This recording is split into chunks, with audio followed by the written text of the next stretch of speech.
Greetings and welcome to my dear Taurus. This is Ron from Tarot of the Twin Sun. I welcome you to my channel. Thank you for tuning in. This is a reading for the energy of Taurus in the month of October 2020.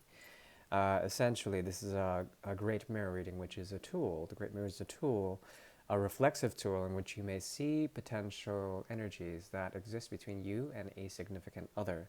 This other can be a person, place, or thing. Please take only what you will and see it as a mode of action or a narrative that you can appropriate rightly. So only take what you need, take what you will. Thank you, I appreciate it. Right, so firstly, I'm going to pull a bit from the Russian Fairy Oracle for a bit of thematic. Please clear your mind and relax. I do appreciate that you've tuned in. Please like, share, and subscribe if you will, or if you need a private reading, I am open.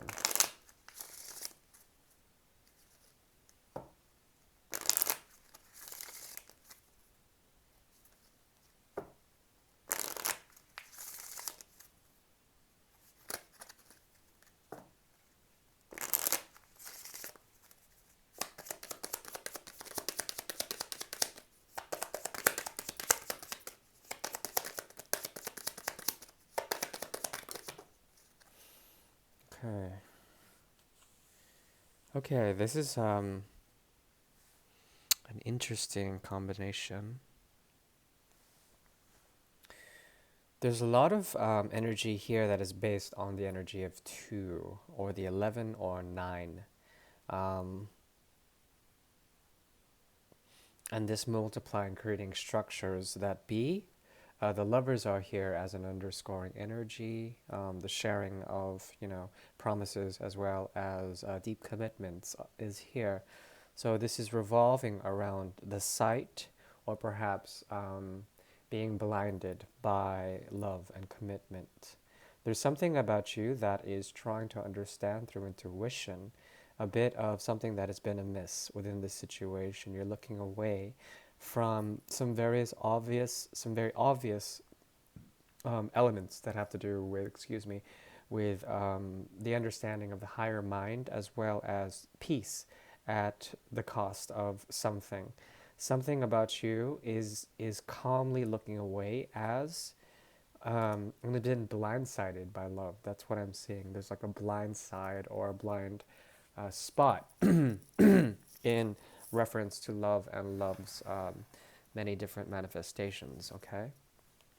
That is what I'm seeing for the oracle. Very interesting.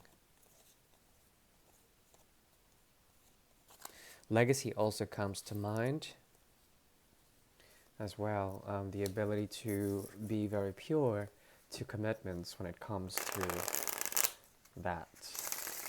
The legacy is somewhat entwined with following through at any cost, apparently. And there's something about your vision that has become a bit blindsided, or, as I said, not as acute as it should be.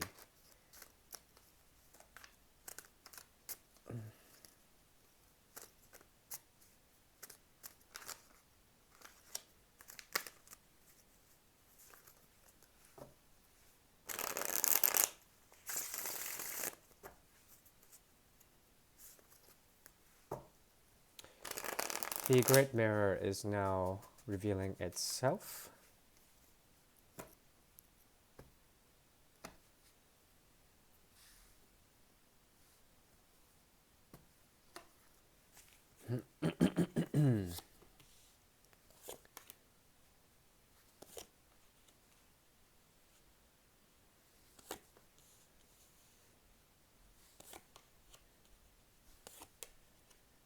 Okay, very interesting. Very interesting. There is a pattern or a karma here that has to do with action, devotion, as well as criticism, self-criticism, and getting to know oneself through the energy of the High Priestess here. And the High Priestess is she who one may question. And through this questioning, essentially, an element of fate or a tether within the tapestry of fate may emerge. and there is the answer that is revealed through the high priestess. Okay, she lets down her veil, and there's an understanding of a bit of the female intuition here, the ability to truly become a key manifester, and moving away from sadness, moving beyond something in order to get to a place of acceptance. Okay, acceptance. Interesting. So a lot of soul energy here as well, with the Queen and King of Rods in between. Challenges, the ability to become emotionally reserved, as well as to take chances within that. Within this connection, there's a great deal of fire, and this fire is represented mostly through the energy of of the mystery of the Neptunian fog that may surround you, and then breaking through that through either criticism, vision, or perhaps the ability to project in a very positive way through the burning of fire, a clearing of the mist. Okay, the person or the place or the thing, your significant other, they have on the conscious mind, the conscious realm, essentially a feeling of an obstacle or division, or perhaps a weighing out of various things on their mind, and this is leading to a type of burnout or a type of dispassion at the very least. Okay. Now this is very interesting, and I'm going to need clarification. Already this is becoming a very complicated read. So let's go ahead and see why the Ten of Rods is in reverse here for the conscious realm of Taurus's significant other, of your significant other. Let's see. Okay.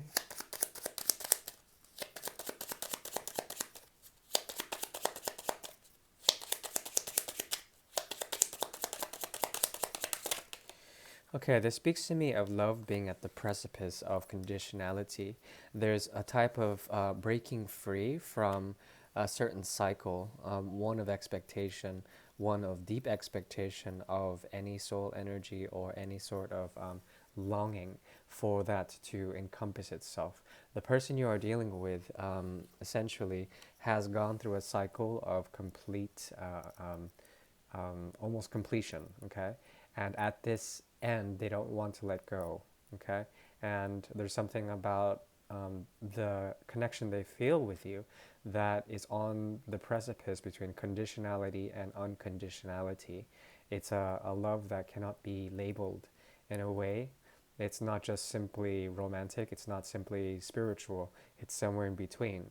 And there's something about their psychology that is breaking free from some form of connection or memory to you that has them feeling like they are essentially subject to society's sort of demands around them, or the world's demands around them, and they're trying to understand their place within the connection. Okay, it's a very strong connection, one based on fire, as I've mentioned.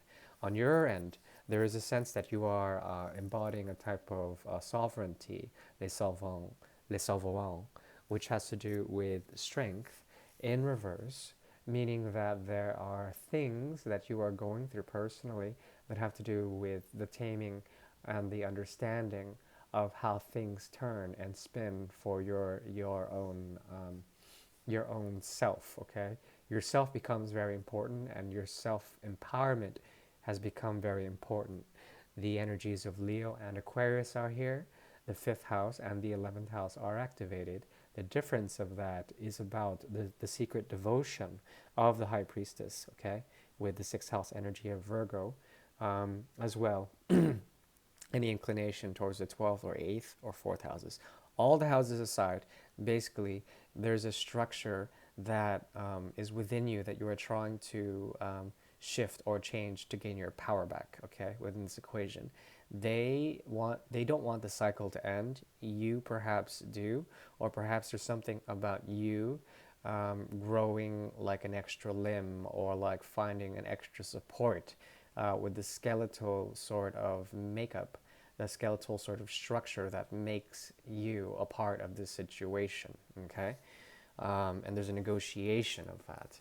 Now, there is a possibility with this card coming up of some form of offer. As the cycle is not ending, they are trying to offer you something, but it's coming from the energy of the Page of Cups with a veil, a Neptunian veil that covers the cup itself. Meaning that there is a type of immaturity or perhaps an offer here that has to do with an apology that they are trying to give to you. You may see this person as a beast of burden or something that is within you but has materialized outside of you, and they are a part of you. And there's a difficulty in actually sort of taming that energy, taming their offer, taming, trying to regulate or curate a bit of their own actions. But there you have it. They're trying to make some form of apology, okay? What is manifesting here is also some form of you meeting up with them halfway with a type of pentacle, okay? So the garçon brun and the garçon blonde, both the children, the boys of the upper echelons of the lesser arcana, are essentially working in tandem to meet halfway in an emotionally stable way. And that's what you want. You want more stability and power, okay, which is not a bad thing, considering on their end what they want is it's kind of difficult considering they're backtracking and moving from the 10 to the 8 of rods in reverse. There's something about them that wants to dispute with you, to confront you, to at least negotiate with you on why they feel like things are coming to an end or why things feel like they're burning out in a certain way. Perhaps they're trying to get to the end, but then they always take 2 steps back in a form of indecision or choosing various other options that could be a trigger for you, okay? What emerges from this and what is the challenge is trying to see through the light, the lens, and the light and the lens of day here. Virgo shows up again, very strong. Sixth house energy, health through daylight, a reflection, or perhaps radiation is coming here. Help is on the way.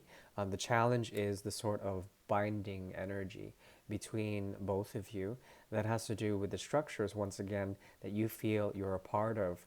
At the same time, you feel contained with them, or there's a part of your inner self that is very untamable and is a shadow that reflects in their actions as well.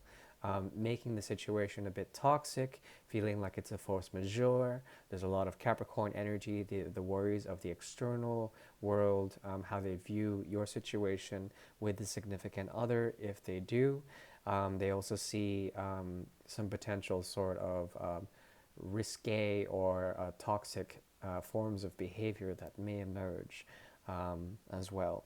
But the advice is to essentially to work together to shine the daylight onto all of this, to make things revealed in terms of one thing or another. But it seems like they don't want it to end. You want to gain your power back. There's something that you need to give back in order to be set free from the situation. It's as if you owe something in terms of a symbolic coin or a symbolic sun for them to be totally set free in a way. But at the same time, there's something about them that is disputing. They want to sort of use their gut in order to stall or to do something like that. Okay, it's very interesting. I wouldn't call it gaslighting, but it's very close. Now, on the soul level, I'm already saying this connection is probably not for the light of heart. There's a lot of criticism within this connection as well. There is an element of relapse or an element of coercion, manipulation to the point where you want to go ahead and start and be devoted to them and to negotiate with them the purity of love, to find a way to get it to be more polarized or at least more understandable, to be more nurturing. and that is something that you're hoping for, you're willing to take the leap for. However, there are friends and others that may tell you differently. At the same time, your significant other has a cold shoulder to you as well. They are in search for truth outside of the situation, or perhaps from the more hidden sort of aspect about you, which is the high priestess energy, your seventh house in Scorpio, potentially the eighth house as well. There's a great deal of health that they see in the secret, that they see in the riddle. And once they find that secret knowledge, they can use it to negotiate something in the form of love. Okay? But that is very crafty, very manipulative, if you ask me. Not only that, there's something about you that steals from their truth, or perhaps that you take from their truth in some sort of way. You take you take their breath away, something like this, or you take something of a communication. You take something that is an idea, that is an ideal perhaps, and you have essentially new beginnings each time you think or you feel about this person on a deep level. Meaning that they have truth to give you, they have some form, they foster some form of experience that is for your higher mind. So the soul connection actually revolutionizes your mind. At the same time, you find it to be very aggressive in a certain way, especially with the mode and the behavior of the Queen of Swords facing away. But there's something about you that wants to get it, that wants to go and steal that sword, which is very interesting. It can mean many things. Um, yeah, as far as advice goes, let's see. The advice here is saying to hold your horses, to chill out, to find the potentiality of all of this, and to understand if it's rightfully yours, if you're walking the right path. There's something about this, about negotiating the pathways of love, the pathways of abundance here, that has to do with really chilling out and going in, as well as not making too much action. However, there's something about your commitment here to this energy that is endearing, because it's already taking quite a bit of time. Potentially also, there is a strong connection between the sun and the moon here, in which the moon takes precedence, emotions take precedence, and the overall joy takes the back burner. The intensity is what you search for here. But at the same time, it feels like you're trying to understand whether or not this is worth pursuing further, or if you are still committed fully in the most righteous way in which the day of light can be shown upon your situation. Okay? Hopefully that wasn't too esoteric. Yeah, I do wish you the very best of luck, my dear Taurus. Thank you. And please take care of yourself. Hopefully that was helpful. Yeah, I'll see you around. Bye.